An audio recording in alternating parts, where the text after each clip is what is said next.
sean Manuel Jafre, Caidelis Ariagna y María del Carmen a una nueva reunión de nuestra cátedra Romano 1 en esta versión de verano que estamos desarrollando en este momento. Fíjense, el lunes pasado estuvimos conversando en líneas generales de la ciudadanía en la antigua Roma, cómo se adquiría la ciudadanía en Roma, cuál era ese proceso de adquisición. Primeramente, recuérdense la concepción que manejaban los romanos en cuanto al reconocimiento inicialmente del ius sanguinis y posteriormente las causas de la adquisición posteriores a el nacimiento. Ariadna, ¿me escuchas? ¿Todavía se me escucha? 6:46. Gracias, Ariadna. Entonces, esa parte nosotros la dejamos bien en clara dentro de la figura de el status civitatis dentro del derecho romano. Recuérdense también que estuvimos hablando de las causas de adquisición de la ciudadanía posterior al nacimiento.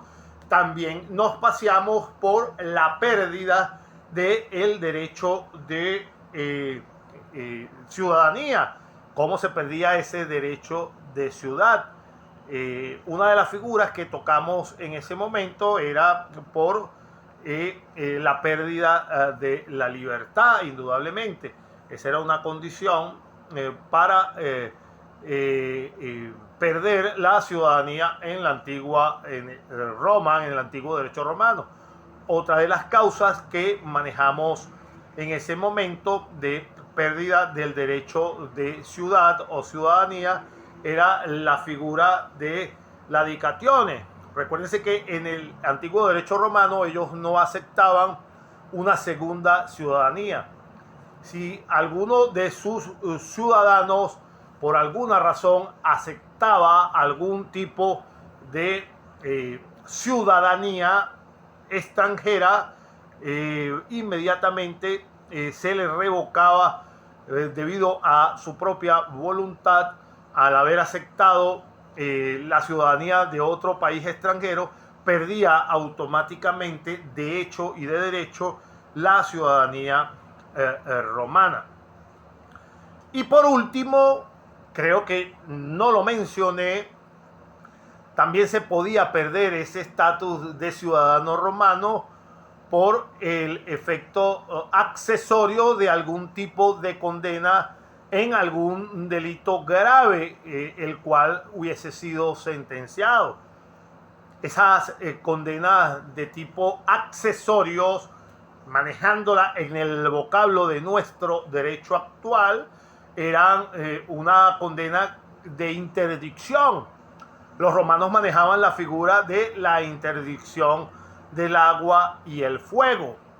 ¿Tienen idea? ¿Han leído los que van siempre adelantados o cualquiera de los presentes tienen idea de lo que se trataba la interdicción del agua y el fuego para los romanos?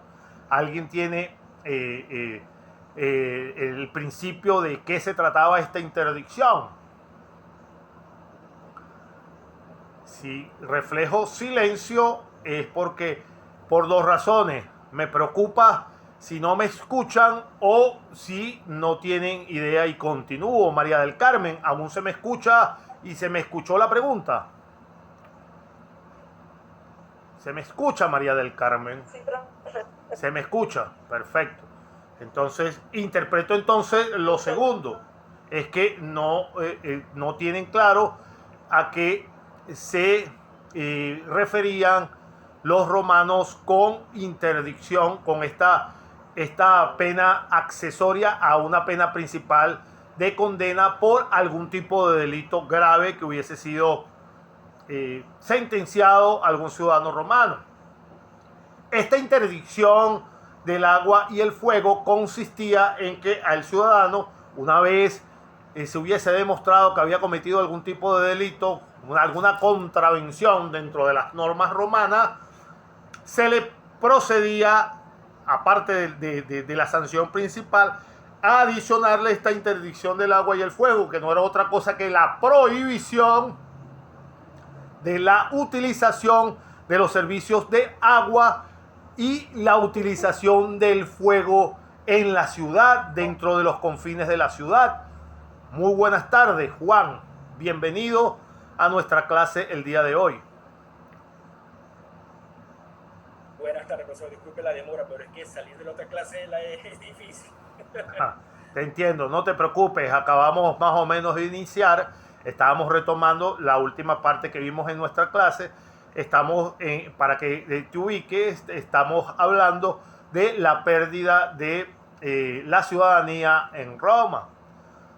Una de las primeras causas que habíamos mencionado, las mencionamos en la clase pasada, la retomamos en este momento, era por la pérdida de la libertad, una capiti diminutium de la capacidad de ser un hombre libre. Por eso se perdía la ciudadanía en la antigua Roma. Otra de las causas que estábamos manejando antes de tu llegada, estimado Juan, era si algún ciudadano aceptaba en algún momento la ciudadanía de otro país. Esta figura la denominaba el legislador romano como la dicatione, y esta figura no era otra cosa sino la aceptación voluntaria de un ciudadano romano de otro tipo de ciudadanía. ¿Cómo se daba ese caso? Ejemplo, en Roma estaba prohibido contraer nupcias con mujer extranjera, y si una persona adquiría nupcias con una mujer extranjera, inmediatamente asumían los romanos que estaba renunciando a la ciudadanía romana y estaba adquiriendo la ciudadanía de su esposa. Esa era una de las formas como se perdía la ciudadanía en Roma. Y la última que vamos a manejar nosotros en este momento era por los efectos accesorios de ciertas condenas principales en las cuales algún ciudadano se hubiese visto involucrado. Y estábamos manejando, Juan, la denominada interdicción del agua y el fuego. ¿Y qué es la interdicción del agua y el fuego? No es otra cosa que la prohibición para el ciudadano que fuese condenado de utilizar los servicios de agua de la ciudad y utilizar el fuego de la ciudad. Y ustedes dirán, ¿no es suficientemente grave esa sanción? Pues para la época, estimados estudiantes, ubíquense en el contexto de la Roma antigua, eso era terrible, eso era condenarte a la muerte, prohibirte que uses el agua y prohibirte la utilización del fuego dentro de la ciudad. Eso representaba morirte. Entonces, ¿qué se perseguía con esta interdicción del agua y el fuego? Porque en un principio el derecho romano prohibía expatriar a sus propios conciudadanos, no lo podían expulsar de la ciudad de manera taxativa. En otro momento sí comenzaron a aplicar las deportaciones, pero en otro momento. Pero en el momento que surge esta interdicción, como existía la prohibición de expulsar a un ciudadano romano de la ciudad, entonces lo condenaban con esta interdicción de agua y de fuego, le prohibían hacer uso del agua y del fuego dentro de la ciudad, de los límites de la ciudad, y eso por supuesto en aquella época no podías vivir sin esos dos elementos, eran esenciales para la vida en esa época, y entonces te obligaban a autoexiliarte porque si no, tanto tú como tu familia irremediablemente ibas a perecer por no contar con ese servicio. Hasta aquí vamos bien. Juan, adelante. Ajá, profesor, una pregunta. Dentro de esta interdicción, ¿no?, que estamos hablando, una vez ya que se ejecutó a una o a un conjunto de personas, vamos a decirlo de esta manera, estas no podrían entrar o sea, para no autoexiliarse, porque evidentemente ese era el fin. que otra familia o otra familia en sí le brindara esa agua y ese fuego, o estaba totalmente prohibido, ya estaban, como se dice, marcados. Nadie los podía ayudar, nadie los podía servir, sencillamente estaban abandonados a su suerte. De alguna manera, ¿no? A su suerte. Recuérdense que hemos manejado, efectivamente, Juan, en esa época no existía la solidaridad automática para nadie. Recuérdense que hemos manejado también esta figura de la infamia, es decir, el descrédito que tú sufrías ante el pueblo. El pueblo, tú podías haber sido muy exitoso y poderoso en un momento determinado, pero si de la noche a la mañana el censor te calificaba de infame, entonces eras repudiado por la sociedad. De igual manera, de manera automática, si se te sentenciaba a este tipo de interdicción, aunque ya tenías nombre de esta figura, pero esto te equiparaba a ser prácticamente un infame, es decir, perdías absolutamente el crédito popular ante tus iguales. Indudablemente eras perfectamente reprobado públicamente. Ni siquiera a oculto te apoyaban, por eso es que te obligaban, no era necesario que te obligaran a salirte. Y obviamente, con el peligro de que en esa época las sanciones eran extremadamente graves y se confiaba en la palabra del hombre. ¿Me explico? Si a ti te imponían esa pena y tú desobedecías eso, entonces la pena entonces podía ser completamente distinta a esa interdicción. Lo más seguro es que te podían lanzar de la roca Tarpeya, por ejemplo, y el que te apoyara en esa situación podía correr la misma suerte tuya. Jafre, adelante. ¿Se pudiese considerar entonces que esto era un capitis diminutio máximo? No necesariamente, porque fíjate tú, la ley en este caso, por eso que te digo, es por algún tipo de delito que cometiera, genérico. Adentrarnos exactamente o especificarlo se nos hace un poco complejo. Es decir, no era un delito tan grave que te podía llevar a perder, por ejemplo, tu estatus de libertad. Era algún tipo de delito. Es como estoy asociándolo con la referencia que le hago a la parte de la infamia. Acuérdense que los romanos, los que siempre le digo, y el mismo eslogan lo utilizamos siempre, la mujer del César no solo tenía que ser honesta, sino que tenía que parecerlo.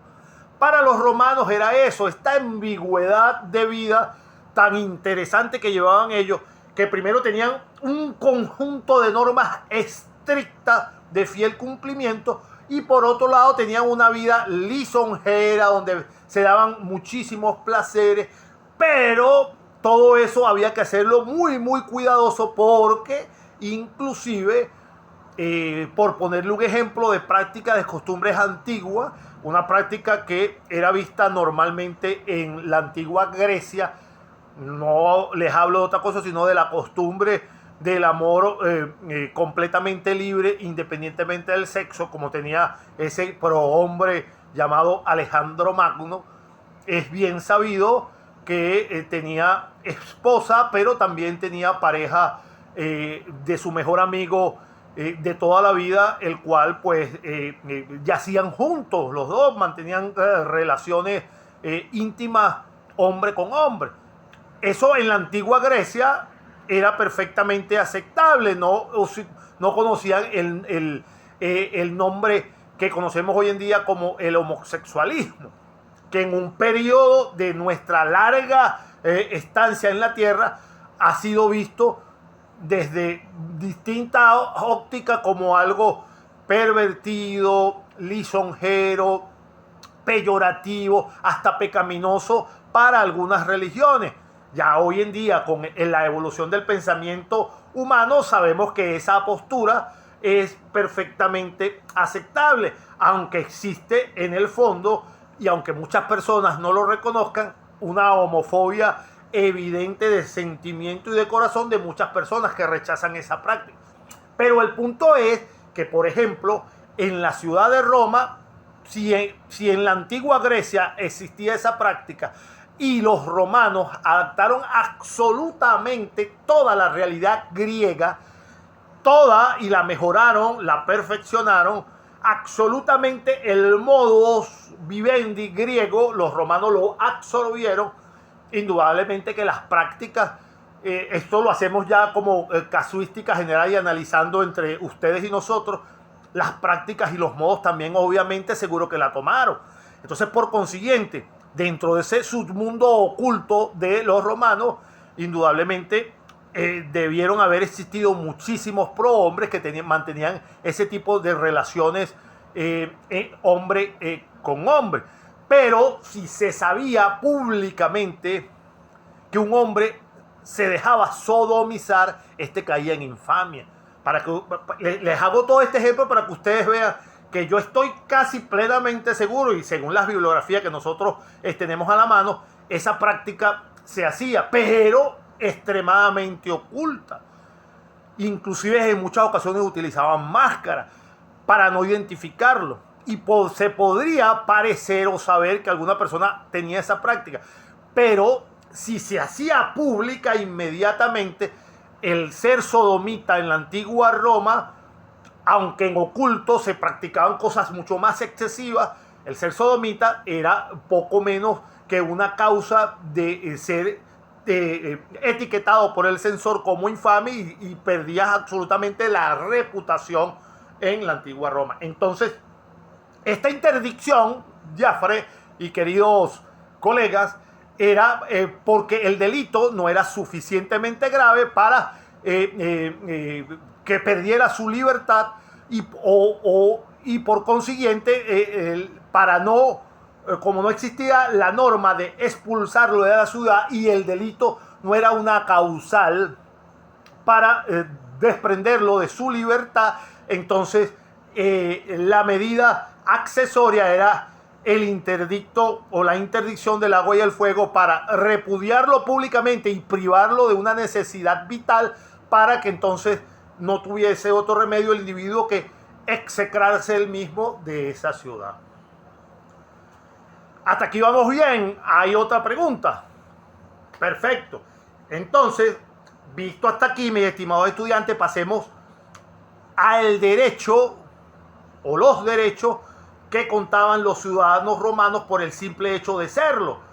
Por eso es que era tan preciado en la antigüedad tratar de adquirir, por supuesto, la ciudadanía romana. Dentro de los derechos, perfectamente, recuerden que tenemos el ius suffragium. Y el ius suffragium, esa palabra deriva de nuestro sufragio normal. Todos sabemos que ese es el sinónimo de ¿qué? Del voto. Pero en el contexto romano, el ius suffragium, o sea, el derecho a voto, no solo contaba la expresión que tenemos nosotros de ir y poner nuestra preferencia en el tarjetón. Este derecho al voto para los romanos también consistía tanto para votar algún tipo de leyes, ya sea curiales o centuriales, o como para la elección de cualquier tipo de magistratura. Tenías, siendo un pater family, siendo una persona de buena familia, este ius suffragium te daba el derecho de participar en la votación de los magistrados de la ciudad.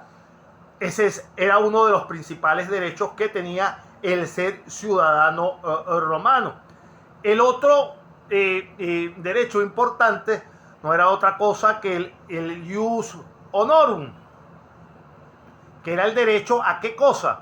Si ya yo tengo el derecho de votar, de elegir, también entonces deseo el ius honorarium, es decir, el ius honorum, el honor de también entonces colocarme yo como futuro candidato a cualquiera de esos cargos de la magistratura. Es decir, este derecho, el ius honorum, era el derecho que tenía todo ciudadano romano y exclusivamente el ciudadano romano para nominarse, para desempeñar los distintos cargos públicos que estuviesen ofertando para representación de las diferentes magistraturas. Llevamos 2 hasta los momentos. Otro derecho que tenía el ser ciudadano romano en un principio, porque una vez expandido la república con las conquistas de inmensos contingentes de poblaciones, este derecho fue estirándose mucho más. No era otro que el derecho al servir a las legiones. La categoría social y la voluntariedad conllevaba ¿qué cosa? Conllevaba a ascensos internos dentro de la milicia, y esto repercutía absolutamente en tu vida pública. Recuérdense que para la vida romana era un privilegio pertenecer a las legiones de la misma. Era un privilegio. No es como nuestra época presente, que habrá muchísimos que les gustará el servicio militar. En mi época, la mayoría es por supuesto mucho más joven que yo, pero déjenme decirles que este señor que está aquí, y no me da ningún rubor reconocerlo, y disculpen la digresión personal, le temía a la recluta en mi época de juventud. Yo recién cumplido 18 años. Cuando yo tenía 18 años existía la recluta forzosa. Ponían alcabalas, sobre todo en los sitios populares de nuestras grandes ciudades y pueblos, alcabalas policiales, generalmente escondidas, y en épocas de recluta, en un periodo de 2 semanas, a todos los jóvenes que encontraran en la calle, que habían cumplido los 18 años, pues los llevaban al servicio militar de manera forzada. Eso, gracias a Dios, ya desapareció, pero yo viví esa situación y les confieso que corrí en varias oportunidades para huirle a ese deber. Yo también. Dime, Juan. No, que yo también corrí.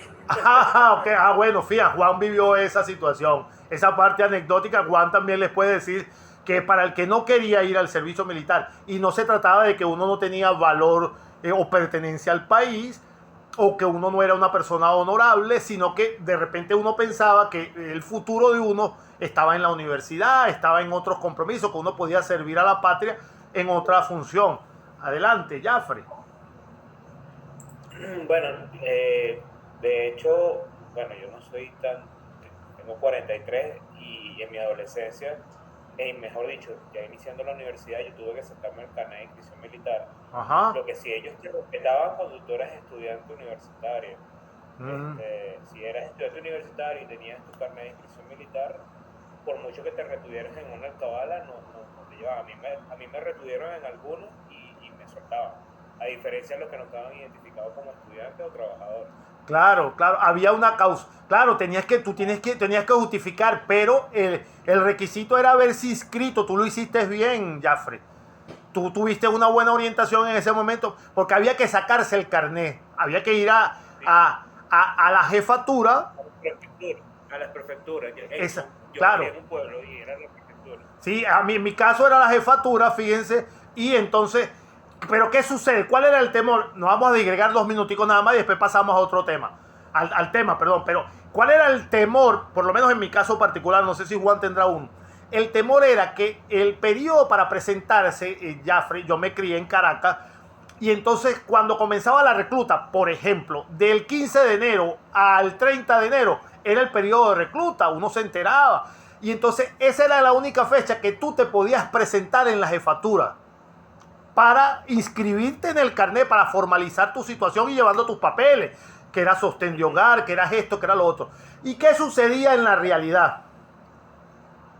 Actualmente también es un requisito tener la inscripción militar, pero a ninguno nos persiguen, dice por aquí nuestra compañera. Ok, perfectamente. Pero, ¿cuál era la situación, Jafre? Te estoy hablando de lo real. Que a veces tú podías tener tu carpetica, que era sostén de hogar, que estabas estudiando, pero como era periodo de recluta, ¿cuál era el problema? ¿Por qué los jóvenes no nos presentábamos? Porque si, por decirte algo, a cada jefatura le colocaban como una especie de cuota, Jafre. ustedes tienen que reclutar 100 personas, en serio.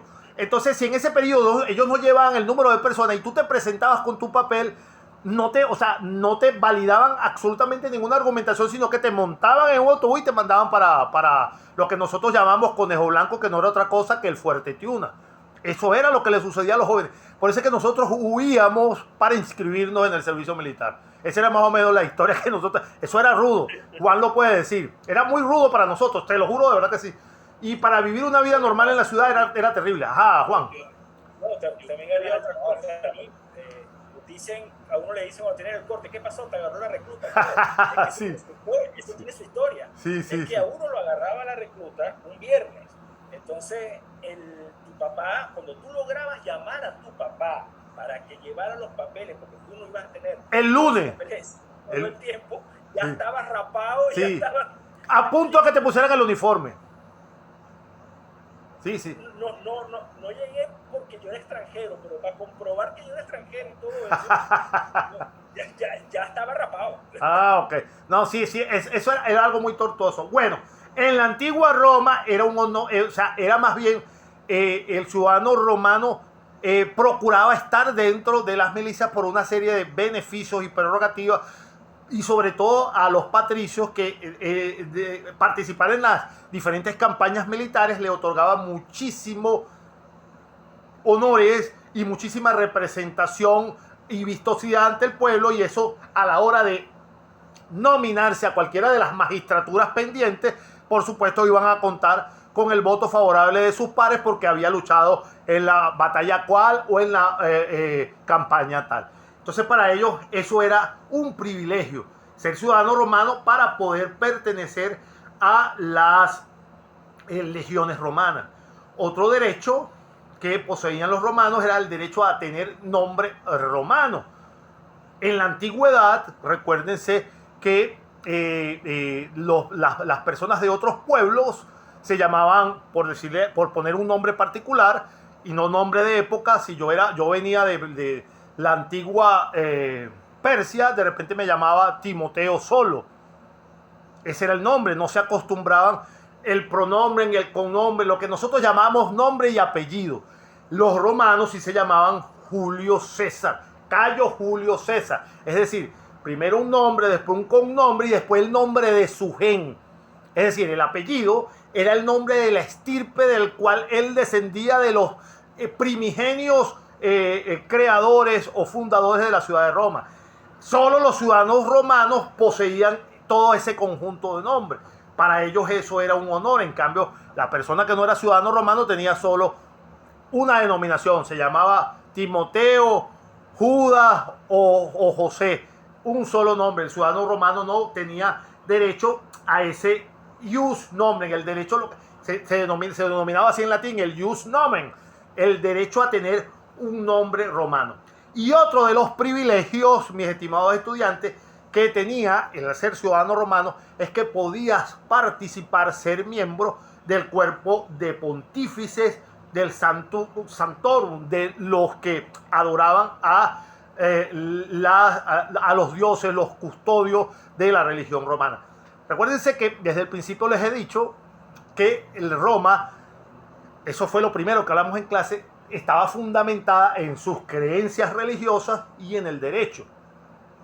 Y a lo largo de el desarrollo, monarquía, república e imperio, jugaba siempre un factor preponderante la parte religiosa. Y no es la parte religiosa la que la conocemos hoy en día los occidentales, que para tú pertenecer a una religión, en este caso no quisiera nombrar ninguna para no meterme, pero pongamos la religión que sea, tú tienes que hacerte miembro sacerdotal, pastoral de esa religión, y tienes que ser certificados por ellos mismos de acuerdo a las costumbres de esa religión. En Roma no, en Roma era un cargo público también. Un ciudadano normal, pero que sea ciudadano honorable, podía pertenecer a la casta de los sacerdotes para llevar a cabo rituales religiosos públicos. Eso era un excelente honor, o un honor que cualquiera perseguía dentro de la antigua Roma. Esos son los derechos, estimados estudiantes, en cuanto a el derecho público. En cuanto al derecho público, los derechos de ser ciudadano romano. Ahora, ubiquémonos. Déjenme tomar un poquito de agua, por favor. En cuanto a los derechos que tenía el ser ciudadano romano, pero desde el punto de vista del derecho privado. Desde el punto de vista del derecho privado, tenía, por supuesto, el denominado ius cognubi. El ius cognubi no era otra cosa que el derecho a contraer las denominadas iustae nuptiae, que es decir, el derecho a contraer el matrimonio formalizado dentro de la ciudad de Roma. Si bien es cierto que el matrimonio como tal, como lo conocemos nosotros hoy en día, no es la figura legal per se como la conocieron los romanos, pero sí era perfectamente aceptado dentro de la formalidad que tú le quisieras dar a esa unión. Por supuesto, para desarrollar esa parte, vamos a ver en 2 clases más adelante, para no mezclar una cosa con otra, porque si no, entonces no avanzamos. Pero lo importante que debemos saber hasta este momento es que solo el ciudadano romano tenía ese derecho, el derecho a contraer las respectivas nupcias, el respectivo matrimonio, de acuerdo a las formalidades romanas. ¿Con qué objeto? Con el objeto, por supuesto, de fundar una familia romana y ser reconocido por el Estado romano para fundar una ciudad, fundar una familia dentro de la ciudad. Dentro del derecho privado también podemos visualizar que se tenía el derecho, el ius comercio, es decir, el derecho a ser propietario quiritario, es decir, a ser propietario de predios dentro de la propia ciudad romana. Eso era un derecho absolutamente exclusivo de los ciudadanos romanos.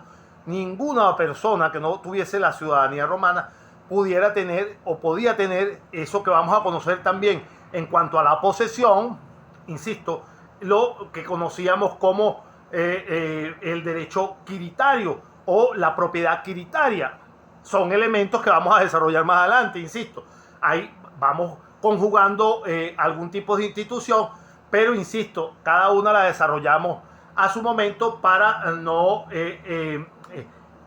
estirar mucho más el contenido de nuestra clase. Pero lo importante es que tenía el derecho de comercio, el derecho a asentarse dentro de la ciudad y a tener propiedades dentro de la propia ciudad. Eso solo lo tenía el ciudadano romano, que mantenía su ciudadanía romana. También tenía, por supuesto, el derecho de obrar judicialmente por los procedimientos de las leyes establecidas o por las acciones de las leyes. Obviamente, ese era un derecho absolutamente exclusivo de la ciudadanía romana, de poseer la ciudadanía romana, es decir, ejercer tus derechos a través de las distintas acciones que te proporcionaba el derecho romano, el ius civil. Era la única o los únicos que tenían esa prerrogativa dentro de la República de Roma y posterior a el imperio. Cuando se nace el imperio, esta situación ya la hemos analizado, que cambia por la incursión de lo que se denominó el derecho de gentes. Bien, pasemos entonces, mis estimados estudiantes, a comentarles sobre la familia romana. Si me ven distraído en la computadora, es porque estoy tratando de pasar la lámina. Exactamente, aquí voy. Cada vez que ustedes me vean, estimados estudiantes, como viendo más chiquito es porque me acerco a la pantalla. La pantalla solo para mí es la referencia para hablar con ustedes. Pero para verla me cuesta un poco. Les he comentado que mi visión no es la más óptima, precisa. Bien. Llegamos a la familia. A la familia romana. Es una institución jurídica, por supuesto, de un profundo arraigo dentro de la sociedad romana y que a lo largo, por supuesto, de las épocas de la humanidad y ha marcado siempre la distinción en todas las sociedades. Pero la familia como tal es prácticamente también uno de los legados más importantes que los romanos nos han transmitido para todos nosotros. Ahora bien, todos sabemos en qué compone la familia. No es algo que tenemos que elucubrar demasiado, ni buscar una tesis de profundidad. Lo medular dentro de nuestro curso es hacer una comparación que les va a servir, por supuesto, de desarrollo de las tareas y de parte de su trabajo de exposición. Es parte de esa concepción, es hacer esa comparación entre la familia romana y nuestra familia actual. Por supuesto, aquí perfectamente cualquiera de nosotros, al azar, Kairelis, ¿me escuchas, Kairelis, en este momento? Sí, profesor, lo escucho. Perfecto, Kairelis. Mira, una pregunta, si tienes a bien participar en este momento. ¿Nos puedes decir, en líneas generales, cuáles son los rasgos visibles que tú encuentras en la familia no romana, sino, por supuesto, la familia romana lo desarrollo yo? Pero vamos a iniciar para hacer esta comparación que es menester dentro de nuestro curso, que es importante hacer esta comparación. Danos algunos rasgos de la familia actual venezolana, cómo tú la concibes, algunos rasgos, los que tú creas conveniente en este momento. La pregunta va para todos después que Kairelis aporte los rasgos que ella considere. Adelante, Kairelis.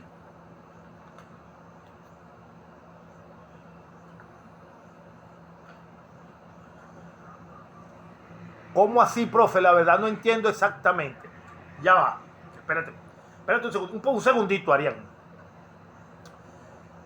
Disculpa, un momentico, Ariana. Ahorita participa. Disculpa por no explicarme de la manera que me entendiera, Kairelis. La idea es la siguiente. El planteamiento era la siguiente. Antes de nosotros adentrarnos a la familia romana, quería hacer una exposición de la familia nuestra, en nuestra sociedad, lo que nosotros entendemos como la familia. ¿Cuáles son los rasgos que componen a nuestra familia? En cuanto a tu criterio, era una elección libre. Ejemplo, Kairelis, para que se me entienda, yo podría decir espontáneamente, yo considero, profesor, que la familia está compuesta por el padre, la madre y los hijos. Ese podría ser un rasgo. ¿Me entiendes, Kairelis? Esa era la idea que yo pretendía.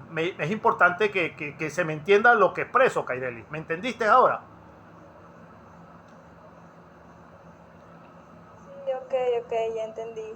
Ok, pero no te preocupes, tranquila. Y siempre que, si no se entiende algo, me dice, profesor, no lo entendí. Y retomamos esa situación. Porque estamos para eso, para comunicarnos. Adelante, primero Ariadna y después María del Carmen. Primero Ariadna y después María del Carmen. No te preocupes, Kairelis, que no pasa nada. Adelante, Ariadna. Bueno, como lo dice nuestra Constitución, la familia está conformada por el padre, la madre y los hijos. Sin embargo, actualmente se ve una realidad en la que existen varios tipos de familia. Está la familia monoparental, que es cuando hay un único progenitor, ya sea el padre o la madre. Está la de los progenitores separados. Ajá. Y existe la familia reconstituida, nuestra constitución no, no concibe la familia homoparental, a pesar de que hoy en día eso es considerado un tipo de familia. A pesar que es una realidad. Con respecto a características de las familias modernas, considero que en la actualidad son mucho más flexibles que antes. Excelente. Considero que son un poco más tolerantes y tienen ideas muy distintas a lo que era antes. No es como antes que los padres eran un poco más estrictos. Ahora hay como una flexibilidad un poco más tolerante. En tu opinión, párate ahí un segundito, ya todos vamos a participar. Párate ahí, Ariana. Después viene María del Carmen, después Juan y después Jafre. Pero un segundito. Según tu opinión, Ariana, ¿eso es positivo? Tu opinión. No es una pregunta evaluativa. Quiero tu opinión. Que los padres, tú dices que los padres antes eran más rigurosos y hoy son más flexibles y permisivos. ¿Tu opinión es, eso es contraproducente o beneficioso? ¿Cuál es tu opinión, Ariana? Bueno, todo en exceso es malo y como podemos observar, por lo menos en Europa, en España, se ve mucho libertinaje, entonces considero que tanta flexibilidad no es bueno. Sin embargo, tampoco ser tan estricto con los hijos tampoco es bueno. Considero que ambas partes tienen cosas buenas y cosas malas, pero sí considero que hay que llegar como a un punto intermedio. Un equilibrio. Exactamente. Excelente. Gracias, Ariana. Me gustó tu participación. Sigue María del Carmen, luego Juan y luego Jafre. Adelante, María del Carmen.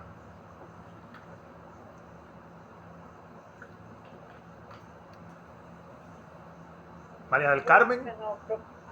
Ajá. Profesor, yo estoy de acuerdo con mi compañera Ariadna. Ajá. Y sí, la familia mexicana ha avanzado mucho a través de los años. Por lo menos ahorita la madre sale a trabajar junto al padre, llevan la batuta. Incluso hay muchas madres que llevan la carga de la casa. Viven con su familia, puede ser abuelo o abuela de los niños, entonces se puede conformar de diferentes maneras. Y también con respecto a lo que se está hablando, yo estoy de acuerdo que sí, no se puede ser muy estricto con un hijo, pero yo entiendo que también, desde mi punto de vista, una cachetada en un momento dado vuelve en sí a una persona. Y el libertinaje tampoco es muy bueno. No es muy bueno, pero tampoco ser tan estricto tampoco. Tú tienes que ser más comprensivo, no ser el amigo que hay para tus hijos. No puedes ser el amigo de tus hijos, sino una persona en que ellos puedan confiar. Excelente. Esa es mi opinión. Gracias, María del Carmen. Muy buena también tu opinión. Me encanta la opinión de ustedes. Es súper importante que cada quien exprese su opinión a viva voz y confusión y fluida. Adelante, Juan, luego Jafre. Ok, perfecto. Profesor, yo saco 4 puntos más o menos relevantes, ¿no? Sería que existe ahora en la familia venezolana o en cualquier familia occidental que la unión es libre por decisión de las dos personas que van a contraer matrimonio, no hay ninguna otra prerrogativa, ¿no? Con respecto a los hijos, todos tienen derecho a la herencia, no importa quién nació primero ni quién nació último. Aquí todos tienen derecho en igual medida a la herencia, aún hasta los que no están reconocidos, ¿no? En algunas partes. La madre y el padre tienen los mismos derechos jurídicos. Entonces, aquí hay una diferencia ya abismal, ¿no? Y la mujer puede ser el único sustento de una familia. No existe ningún tipo de tutelaje ni nada de eso legalmente, o sea, ella sola. Para mí, estos son 4 los principales aspectos que reúne una familia occidental que nos separa de la familia romana, ¿no? Ok, qué bien, Juan. Vamos a ver si nos separa o no. para esto es el análisis. Vamos a ver qué tanto nos separa, qué tanto nos asemeja y cuál es la diferencia entre uno y otro y cuál es la emulación. Adelante, Jafre.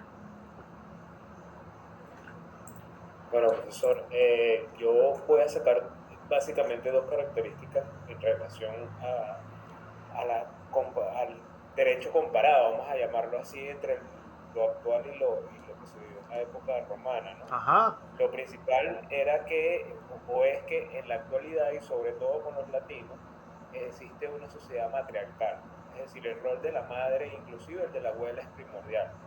O sea, no es tan marcado el rol del padre como en otras sociedades, como por ejemplo la europea. En el derecho romano, lo que se decía en pater familia era santa palabra, pues era la única persona. Y un aspecto a considerar, a diferencia, y esto es una característica ya desde lo legal, es que en la actualidad se considera realmente